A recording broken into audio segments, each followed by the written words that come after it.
यह कहानी है एक छोटे से गांव की जिसका नाम था श्यामनगर। इस गांव में एक बहुत ही पुरानी और बड़ी हवेली थी जिसे लोग श्याम हवेली के नाम से जानते थे। हवेली की खूबसूरती के पीछे एक भयानक रहस्य था। लोग कहते थे कि वहां एक आत्मा का वास था। कहा जाता था कि जब भी किसी ने हवेली में रात बिताने की कोशिश की, उसने अपनी जिंदगी खो दी या पागल हो गए।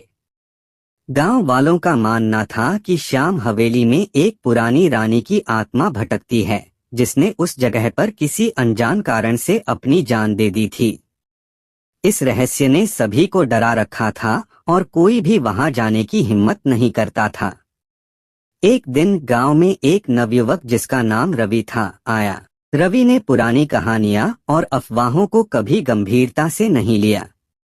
जब उसने श्याम हवेली के बारे में सुना तो उसने सोचा कि यह सब झूठ है और उसने निर्णय लिया कि वह उस हवेली में एक रात बिताकर गांव वालों को साबित करेगा कि यह सब सिर्फ कहानियां हैं।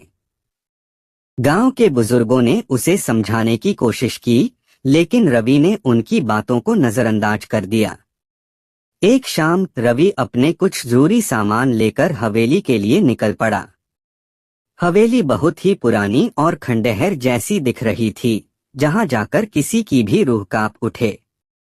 रात का समय हो गया और हवेली में गहरी चुप्पी छा गई। रवि ने एक कमरे में अपना बिस्तर लगाया और अपनी टॉर्च जलाकर चारों ओर देखने लगा।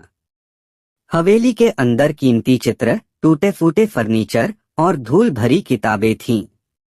रवि ने चारपाई पर लेटकर एक किताब उठाई और पढ़ने लगा, लेकिन अचानक एक ठंडी हवा का झोंका आया और दरवाजा खुद ब खुद बंद हो गया। रवि सहम गया, लेकिन उसने खुद को संभाला और किताब पढ़ने लगा। तभी उसे लगा कि कोई उसके पीछे खड़ा है, लेकिन जब उसने मुड़कर देखा तो वहां कोई नहीं था। उसकी दिल की धड़कन तेज हो गई। उसने सोचा शायद उसे भ्रम हो रहा है, लेकिन तभी एक तेज चीख की आवाज ने उसकी नींद को उड़ा दिया। रवि का चेहरा पसीने से भीग गया। उसने देखा कि कमरे का दरवाजा खुल चुका था और अंधेरे में से कोई सफेद लिबास पहने हुए एक महिला की परछाई दिख रही थी।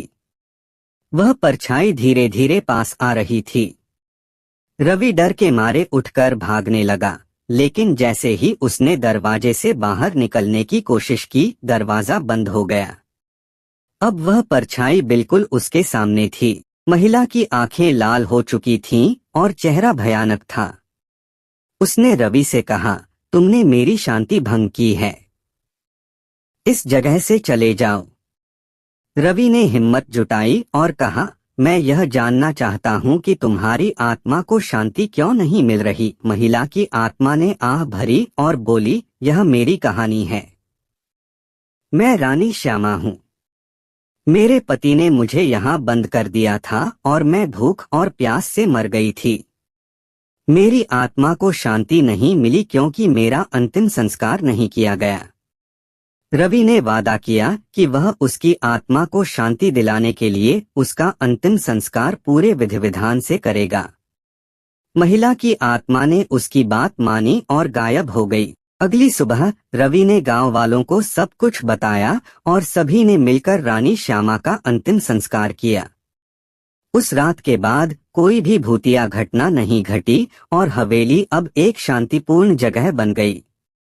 रवि की बहादुरी से गांव वालों ने उसे सम्मानित किया और श्याम हवेली अब गांव का एक महत्वपूर्ण हिस्सा बन गई, जहां लोग बिना डर के जाया करते थे। इस प्रकार रवि ने अपनी हिम्मत और समझदारी से न केवल अपने डर को हराया, बल्कि एक निर्दोष आत्मा को भी शांति दिलाई। यह कहानी हमें सिखाती है कि हमें सबसे बड़ी चुनौतियों का सामना बहादुरी और बुद्धिमानी से करना चाहिए।